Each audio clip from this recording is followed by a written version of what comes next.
Hello everyone, welcome to PW pharma. मैं हूं doctor Parul, आपकी फार्मा मेंटर।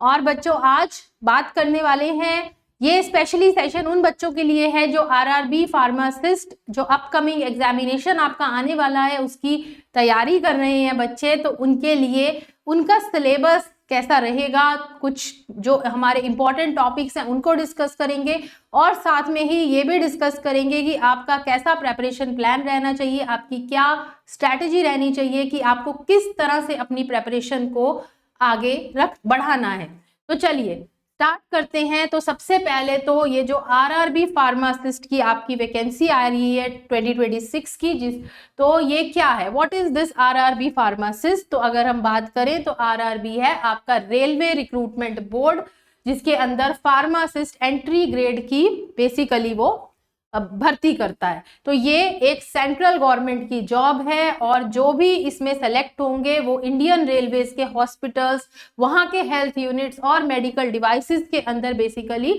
पोस्टेड रहेंगे। और ये सेंट्रल गवर्नमेंट की जॉब जो है, इसमें आपकी सैलरी, आपकी जॉब स्टेबिलिटी, आपको जो फर्दर गवर्नमेंट फैसिलिटीज मिलती हैं, तो सब कुछ बहुत ही बढ़िया मिलने वाला है। तो इसकी जो आपको तैयारी करनी है, एकदम आज से ही लगकर तैयारी करिए, क्योंकि अगर हम मानकर चलें कि आपको मिनिमम हम 3 महीना और मैक्सिमम हम 6 महीने मान के चलते हैं कि इस विंडो के अंदर आपको अपनी सारी तैयारी कंप्लीट रखनी है। लास्ट मोमेंट की वेट नहीं करनी कि अब एग्जाम की जैसे ही नोटिफिकेशन आई कि ये वाली डेट आ गई और हमारी तैयारी ना हो। तो हमें अभी से ही एकदम उसी ट्रैक पे रहना है कि जब एग्जाम आए तो हम सब कुछ पढ़ चुके हों, और तब हमारे लिए सिर्फ रिवीजन, लास्ट मोमेंट रिवीजन बचे। तो चलिए, तो एग्जाम पैटर्न की पहले डिस्कशन करते हैं कि कैसा आरआरबी का एग्जाम रहता है। तो ये बेसिकली आपका 100 मार्क्स का एग्जाम रहता है, जिसमें नेगेटिव मार्किंग रहती है 1/3 फॉर ईच रॉन्ग आंसर। ठीक है, तो सेक्शंस कौन कौन से रहते हैं। सेक्शंस रहता है प्रोफेशनल एबिलिटी, जो आपका सिलेबस जो आप फार्मेसी में पढ़ते हैं, जो आपका प्रोफेशनल कोर्स है, उससे रिलेटेड क्वेश्चन जो आते हैं वो रहते हैं 70। तो टोटल मार्क्स रहते हैं इसके 70, 90 मिनट का आपका ये पेपर है। उसके बाद जनरल अवेयरनेस के आपके 10 क्वेश्चंस रहते हैं, दैट अकाउंट्स फॉर 10 मार्क्स। उसके अलावा जनरल इंटेलिजेंस रीजनिंग के 10 क्वेश्चन रहते हैं, जनरल साइंस के 10 क्वेश्चन रहते हैं। तो टोटल आपके 100 क्वेश्चन 100 मार्क्स के रहते हैं। और क्योंकि नेगेटिव मार्किंग है तो हमें और ध्यान से चीजों को पढ़ना पड़ता है कि अगर एक आंसर हमारा गलत हो जाता है तो हमारी रैंक बहुत पीछे चली जाती है। तो उसके बाद हम चलते हैं कि क्या सिलेबस रहता है, जो हमने अभी सेक्शंस देखे उनके अंदर जो डिटेल्ड सिलेबस है उस पर अब हम डिस्कशन करते हैं। तो अगर मैं बात करूं प्रोफेशनल एबिलिटी, जो आपके फार्मेसी रिलेटेड सब्जेक्ट रहते हैं, तो इसमें जो मेजर सब्जेक्ट हैं जिसमें से मेन क्वेश्चंस आते हैं, उसमें एचएपी, फार्मास्यूटिक्स के भी फर्दर सब्जेक्ट्स हैं, अभी डिस्कस करेंगे। उसके बाद फार्माकोलॉजी के क्वेश्चंस रहते हैं, फार्मास्यूटिकल केमिस्ट्री और फार्माकोग्नोसी। इसके अलावा अगर हम चले नेक्स्ट सेक्शन पे, तो जो आपका जनरल अवेयरनेस है, इसमें यह कवर करता है आपके करंट अफेयर्स को, जो अभी आपके रिसेंटली जो भी है, आपको बिल्कुल पिछले साल के, अब के, जो भी स्पेशली जो आपके मेडिसिन से, फार्मेसी से रिलेटेड है, जनरल नॉलेज, स्पोर्ट्स की, नेशनल इंटरनेशनल इवेंट्स की, तो सारी चीजों पे आपको बहुत फोकस्ड रहना है। जनरल इंटेलिजेंस एंड रीजनिंग के भी इसमें क्वेश्चंस रहते हैं, जिसमें लॉजिकल रीजनिंग के क्वेश्चन, कुछ puzzles, number series, coding decoding, तो बहुत हाई लेवल नहीं, बहुत टफ लेवल नहीं, तो सिंपल टू मॉडरेट लेवल के बेसिकली क्वेश्चंस रहते हैं। उसके अलावा अगर हम जनरल साइंस की बात करें तो इसमें physics, chemistry, biology basic level की, तो ये इंक्लूडेड रहती है आपके आरआरबी फार्मासिस्ट के एग्जाम में। अब चलते हैं हमारे सेक्शन फर्स्ट, जो हमारा प्रोफेशनल एबिलिटी वाला बेसिकली सेक्शन था, जिसमें मैंने आपको बताया कि कुछ सब्जेक्ट्स हैं जिसको आपको फोकस्ड रहना है। तो इसमें आपको pharmacology, pharmaceutics, pharmacy practice, pharmaceutical chemistry, pharmacognosy, HAP, biochemistry, microbiology और फार्मास्यूटिकल जूरिस्प्रूडेंस। तो बच्चे, ये आपके मेजर सब्जेक्ट्स रहते हैं, जिनको जब हम सोचते हैं कि हमें अब तैयारी स्टार्ट करनी है तो हमें कैसे स्टार्ट करनी है। तो आप अगर इन सब्जेक्ट्स पे फोकस्ड रहेंगे, पहले इनको अच्छे से तैयार करिए, तो इन्हीं में से ही आपके मैक्सिमम क्वेश्चंस रहते हैं। चलिए, तो अब आते हैं जनरल अवेयरनेस को थोड़ा और डिटेल करते हैं कि इसके जो क्वेश्चंस हैं वो कैसे रहेंगे।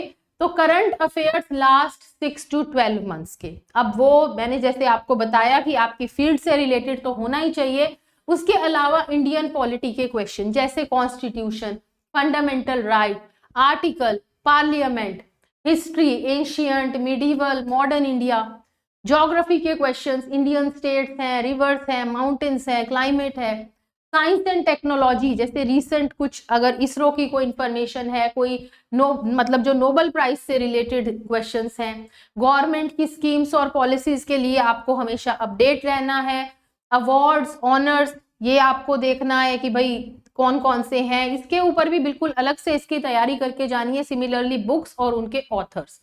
तो इससे रिलेटेड क्वेश्चन हमारे आते हैं जो जनरल अवेयरनेस, जो 10 मार्क्स इसके कवर करता है। फिर आता है general intelligence and reasoning, again this covers 10 marks, जिसमें नंबर एंड लेटर सीरीज आती है, कोडिंग, डिकोडिंग, ब्लड रिलेशंस के क्वेश्चन आते हैं, साइलोजिस्ट के आते हैं, analogy and classification, direction sense test, then sitting arrangement, linear, circular, statement, conclusion और कुछ पजल्स। तो ऐसे क्वेश्चंस आपको जनरल इंटेलिजेंस एंड रीजनिंग के अंदर देखने को मिलेंगे। फिर मैथमेटिक्स के क्वेश्चंस, उसमें आपको कैसे बेसिक लेवल है सारा, तो परसेंटेज और रेशियो प्रोपोर्शन है, प्रॉफिट एंड लॉस के क्वेश्चन है, टाइम एंड वर्क के क्वेश्चन है, टाइम, स्पीड, डिस्टेंस या फिर हम सिंपल कंपाउंड इंटरेस्ट। तो ये बड़े बेसिक लेवल के क्वेश्चंस मैथमेटिक्स के रहते हैं। उसके बाद एवरेज और मिक्सचर या फिर प्रोबेबिलिटी, परम्यूटेशन के क्वेश्चंस। और अगर हम बात करें जनरल साइंस जो 10 मार्क्स की रहती है, जिसमें आपके general question related to biology, physics and chemistry रहते हैं। तो बायोलॉजी में भी बड़ा ही बेसिक जैसे cell structure, genetics, ecology, biodiversity के question, immunology and human physiology के क्वेश्चंस। फिर हम बात करते हैं फिजिक्स की, जिसमें इलेक्ट्रोमैग्नेटिज्म, क्वांटम मैकेनिक्स के कंसेप्ट हैं, electronics, robotics, sustainable energy system है। और केमिस्ट्री में जाएं तो again green chemistry principle, advanced materials, polymers, nanotechnology. उसके बाद फार्मास्यूटिकल ड्रग डिस्कवरी, जो आपका थोड़ा फार्मेसी से भी रिलेट हो जाता है। तो ये हमारे बेसिकली जनरल साइंस का सिलेबस रहता है। तो ये तो था सिलेबस कि क्या किस तरह से कौन सा पार्ट रहता है और इन डेप्थ की कौन से पार्ट में से हमें क्या चीज आ सकती है, हमें कैसे उसकी तैयारी करनी है। अब चलते हैं स्ट्रैटेजी वाले पार्ट पे कि हमें तैयारी करनी कैसे, हमारी प्रेपरेशन स्ट्रैटेजी क्या रहनी चाहिए। तो सबसे पहले तो पहला काम हमारा होना चाहिए कि जिस भी एग्जाम में हम अपीयर होते हैं, हमें पहले तो उसका प्रॉपर सिलेबस समझ में आए, हमें उसका एग्जामिनेशन पैटर्न समझ में आए जो हमने अभी डिस्कस किया। तो हमने अभी आरआरबी फार्मासिस्ट का एग्जाम कैसा रहता है, कितने क्वेश्चंस आते हैं, कैसा सिलेबस रहता है, ये हमने डिस्कस कर लिया। अब आपको एक रियलिस्टिक स्टडी प्लान बनाना है कि जो हम फॉलो कर पाए, और उसको फॉलो करना है जब तक हमारा एग्जाम नहीं हो जाता। तो मैं फिर आपको बता रही हूँ, बहुत अच्छी अपॉर्चुनिटी आप लोगों के लिए है। तो अगर फ्रॉम द डे 1 आप इसको लग के तैयारी करेंगे तो आप बहुत अच्छा स्कोर करने वाले हैं अपने एग्जाम में।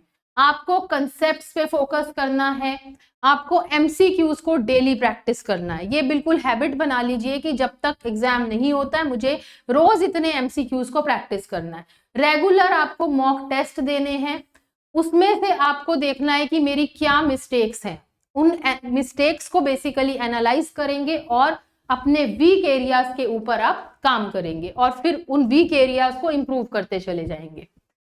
चलिए, तो अगर एक सजेस्टेड मैं आपको स्टडी प्लान दूं इसके लिए, तो आपको डिफरेंट फेजेस बनाने पड़ेंगे एग्जाम से पहले। कि जैसे पहले फेज को मैं बोलूंगी फाउंडेशन फेज, जो आपका लगभग 1 से 2 महीने का होना चाहिए। देखो मैंने इसको मतलब लगभग 3-3.5 महीना मिनिमम रखते हुए और मतलब 6-7 महीने का मैक्सिमम टाइम रखा है कि इसी ड्यूरेशन में हमारा एग्जाम एक्सपेक्टेड है। तो पहला जो फाउंडेशन रहना चाहिए वो 1 से 2 महीने का रहना चाहिए, जिसमें आपको कंसेप्ट बिल्डिंग पे ध्यान देना है, समझना है टॉपिक्स को, कंसेप्ट्स को अच्छे से क्लियर करना है। उसके बाद आपको प्रैक्टिस करनी है उनकी, ठीक है। 2 से 3 महीना कॉन्टिन्यूअस प्रैक्टिस करो, इंप्रूव करो अपनी स्पीड और एक्यूरेसी को। तो कंसेप्ट्स बिल्ड कर चुके, अब उसे प्रैक्टिस करो। प्रैक्टिस कर ली, उसके बाद रिवीजन करो 1 से 1.5 महीना।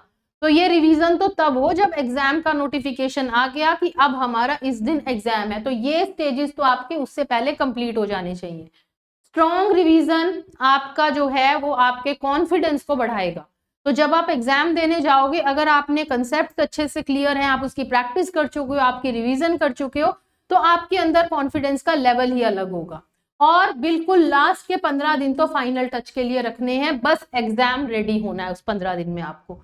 तो बेसिकली इस तरह से अपनी अगर पढ़ाई को लेके चलोगे कि कंसेप्ट्स बिल्ड करो, उसके बाद एमसीक्यूज प्रैक्टिस करो उनके, उसके बाद उसकी रिवीजन करो, और फिर बिल्कुल लास्ट के 15 दिन सिर्फ फाइनल टच देना है कि हाँ हमारा तो सब तैयार है, हमने अब सिर्फ इंपॉर्टेंट जो हमारे नोट्स थे जहां से भी हमने पढ़ा था बस उसको एक बार लास्ट फाइनल मतलब फिनिश कर देना है।